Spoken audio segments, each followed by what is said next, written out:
ফাতেমা বিনতে আসাদ আল্লাহর হাবিবকে গোসল করাইতেন, মুখে তুলা খাওয়াইতেন, বুকে নিয়ে শুয়ে থাকতেন বিছানায়। পরম যত্নে পরম আদরে লালন পালন করলেন কে? ইমাম আবু তালিব আলাইহিস সালাম।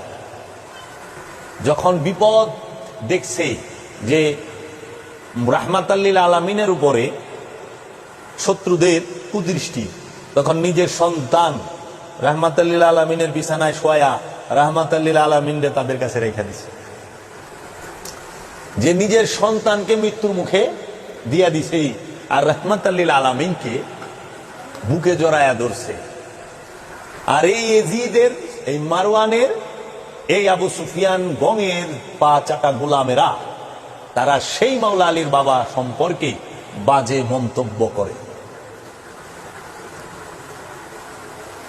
যাহারা বলে যে মাওলা আলীর বাবা ঈমান আনেন নাই, নাউজুবিল্লাহি মিন যালিক, তাদের সামনে আমি জাবেরের প্রশ্ন যে মাওলা আলীর বাবা যদি ঈমান নাই না থাকে 17 বৎসর আল্লাহর রসুল কার ঘরে খাইল? তাইলে 17 বৎসর আল্লাহর রসুল কার পাকের খানা খাইল? তাইলে একটা সীমা থাকে বেদবীর।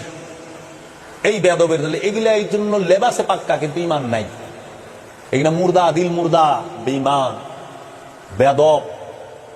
আরে হযরত মূসা আলাইহিস সালাতু ওয়াস সালাম তিনি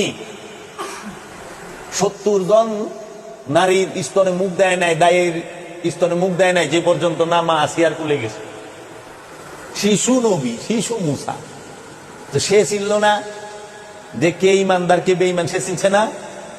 তাহলে মূসা নবী যদি কে ইমানদার কে বেঈমান চিনে, কে দায়ী কে তার মা সেটা চিনে, আল্লাহর হাবিব কি চিনে না?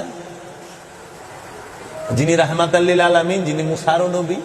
এই চক্রান্ত কে করলো? এই চক্রান্ত এই উমাইয়া আব্বাসিয়া নামক ইহুদিরা করছে। এরা ইহুদি এবং এই মতাদর্শের ছিল। তারা রসুলকে জীবনে নবী মাইনেই নিতে পারে নাই। এর জন্য তারা সব জায়গায় দেখবেন আল্লাহর রসুলকে মূসা আর ঈসা নবীর নিচে দেখাইছে। মূসা নবীর ঈসা নবীর নিচে মর্যাদার দিকে দেখাইছে, সূক্ষ্মভাবে ছোট করেছে।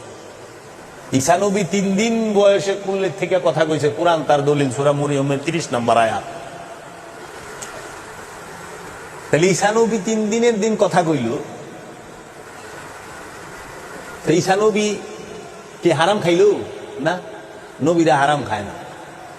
নবীরা পুত পবিত্র, মাসুম, বেগুনাহ। নবীগণদের কোনো গুনাহ নাই। যারা চিন্তা করবো নবীগণদের গুনাহ আছে তারাই বেঈমান, তারা নিষ্পাপ। আল্লাহর নবীগণ পরীক্ষামূলক নফস নিয়ে আসেন না, ডাইরেক্ট প্রকাশিত রূপ, বিকশিত রূপ, জাগ্রত।